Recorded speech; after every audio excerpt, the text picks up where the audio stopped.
Mary Wingo, and hopefully you can hear me. It's a little bit loud in here.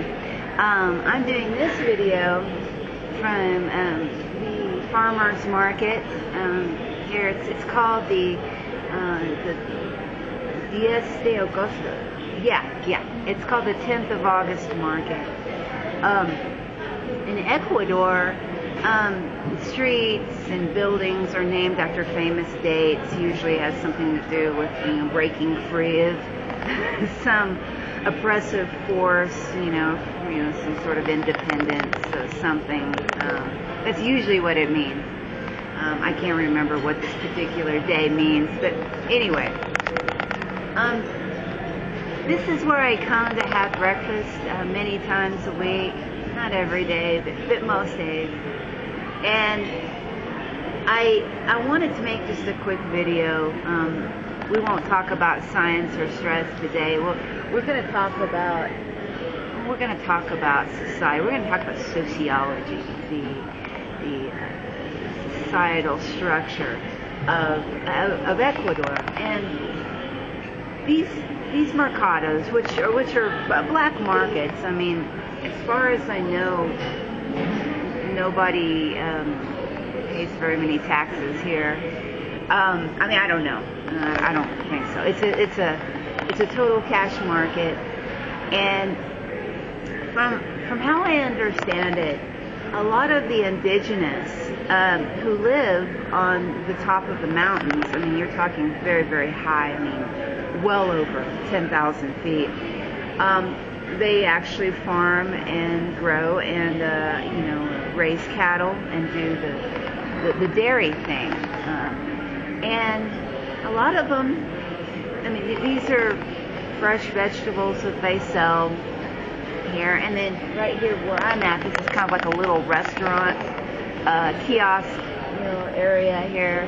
You can see the rows and rows of little tiny baby restaurants. You can get just I wouldn't say just about everything under the sun, but there's a lot of variety. And this is very, very important to the Ecuadorian society.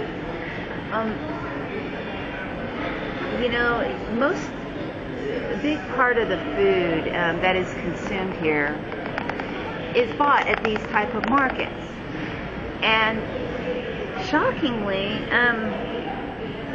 well, maybe not so shockingly, the government seems to, totally,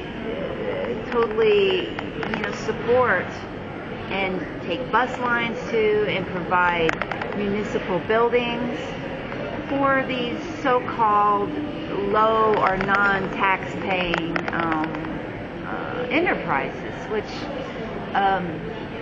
we know how well that would work in the so-called developed world.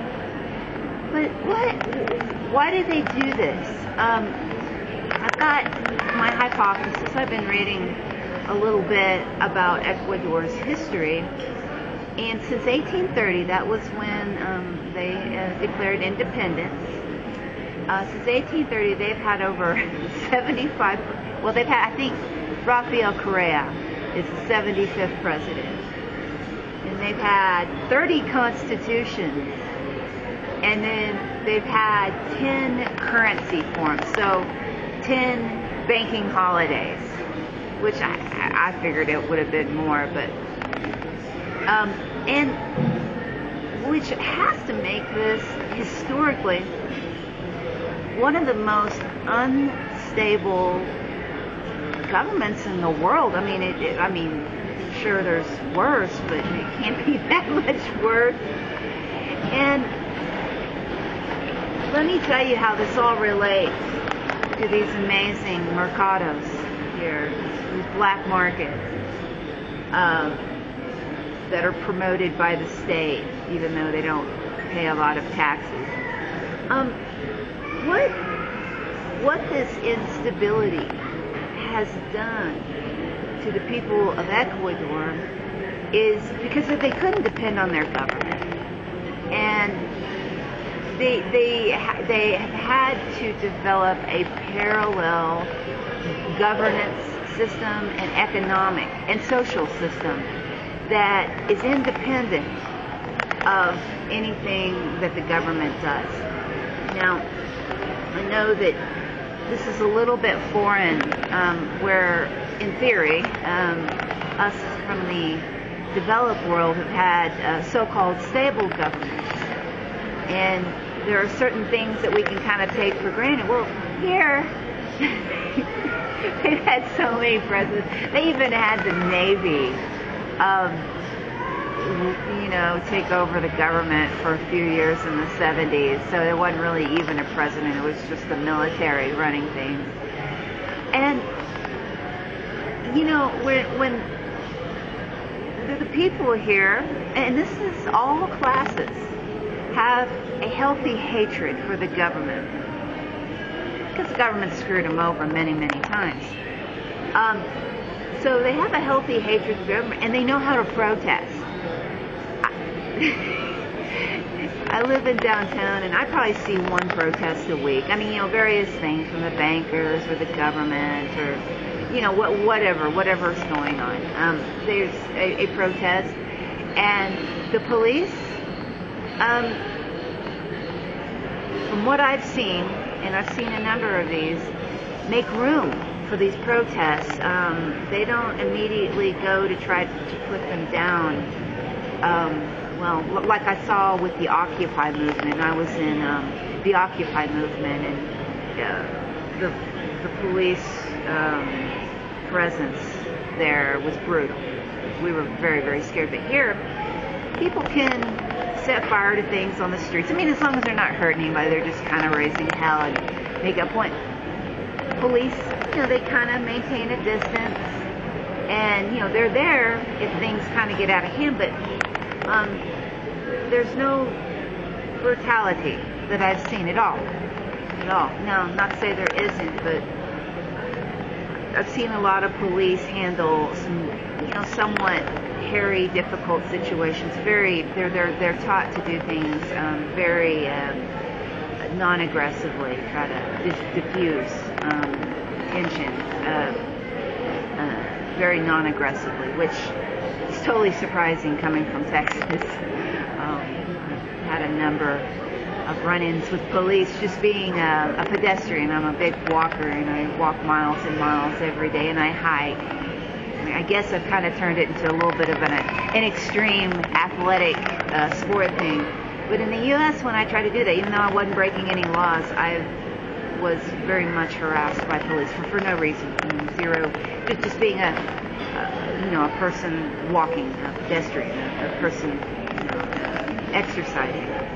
And you just don't have that here. So the people have developed a parallel system to the government because they know the government can screw them over. And they learned how to protest. And they have. Most of the, of the changing over of governments have come from people getting together in front of the plaza, in front of the presidential mansion, and raising hell and telling the lout to get out. Very few have been bloody. It's just been people getting in there and get the hell out. Okay. And shockingly how peaceful it's been, considering what these people, especially the indigenous, have been through. And with this parallel system comes a very special emergent property called social capital. And social capital, and I'll talk about this more when I get back to my stress videos. Social capital is the original economy of our tribal origins. It is what is social capital? Social capital are the perks and benefits that come from having good social ties and social networks. And a big part of that comes from the family, but it comes from all over.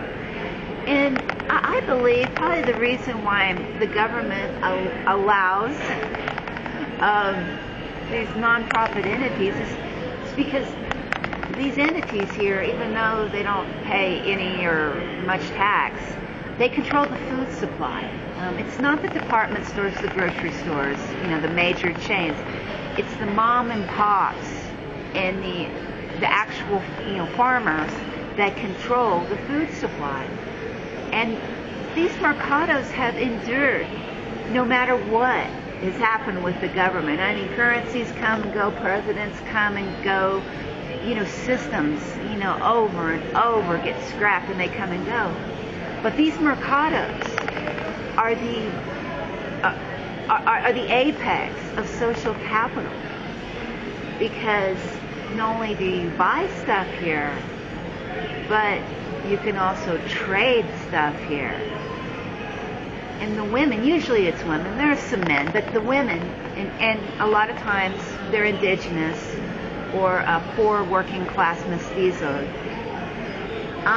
they trade amongst themselves. And so even though maybe they're not making 10, 20 bucks a day selling their vegetables, but you've got a bajillion buddies doing the same thing, and you can trade services and favors. And so this becomes a big, even though there's no cash being traded, this becomes a big economic functional unit. And the indigenous and the mestizos have not let the government take this down, because this is the lifeblood of the society, because the governments have betrayed the people so many times. And one thing that I've learned so much from this culture. I really have. I've learned so much. The value of everyday courtesy and politeness, and eye contact. We don't make eye contact very much in the developed world. And a lot of times we don't say hi to each other or good morning or anything like that. It's absolutely required to do these things if you're going to integrate with society and not be seen as a snotty, stuck-up gringo, which I'm not even really part of the gringos anymore. I'm getting deeply immersed in this amazing, wonderful society. And so social capital, never ever forget that this is the wealth of our society. I mean, even though we've lost a lot of it in the developed world, we can get it again. And when you have good social capital, when you have good connection, and you can trade and do favors and do nice things for each other, it's not just being nice. It's not just being, like a happy hippie. It comes with very powerful perks, and a sense of safety, and always having a place to go.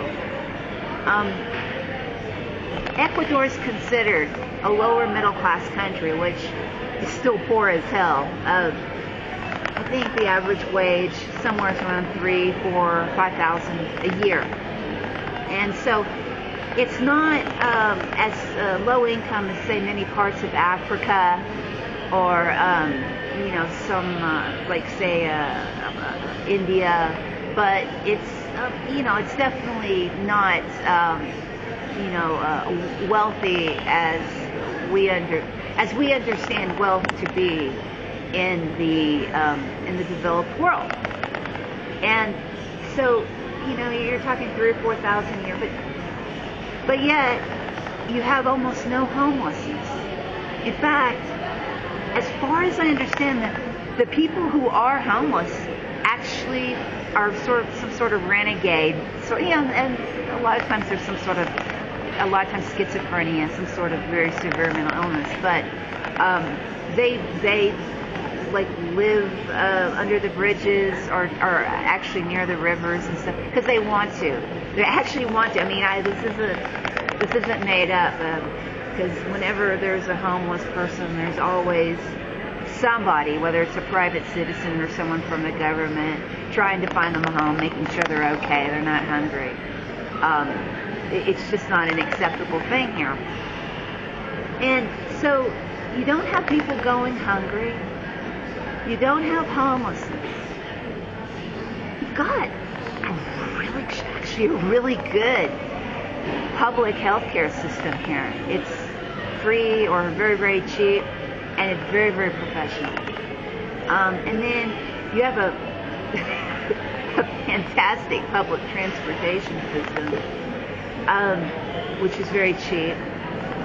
And you can get your bachelor's degree for free here. Now, getting a master's PhD, that's another story, but you can at least get your bachelor's degree free here. Now, I'm not saying, I'm not passing any judgment, but how is it that a country with 1/7 of the carbon footprint, with a tiny fraction of the per capita income of what we earn,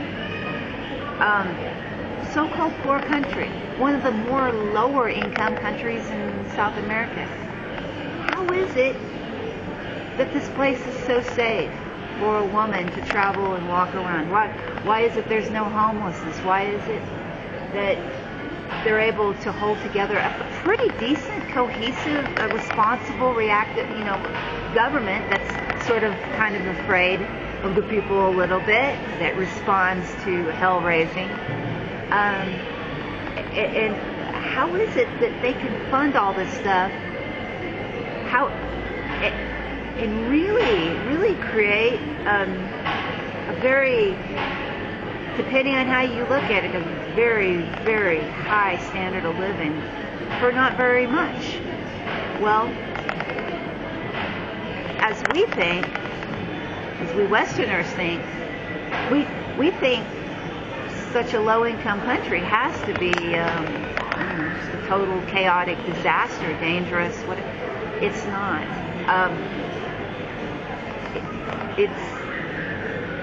I cannot believe how safe I've been here and how taken care of.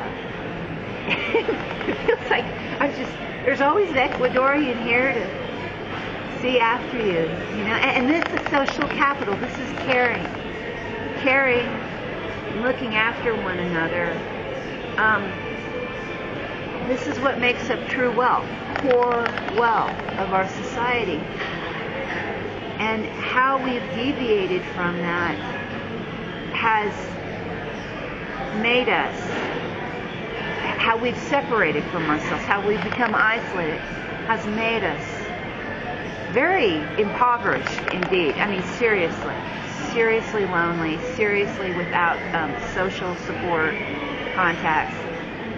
And okay, I'm going to get back to my stress thought here. This is causing huge amounts of disease, stress-related, and early mortality as well. So, getting out, being friendly, saying hi, good morning to the guy on the street, the old man on the street, looking him in the eye. All this,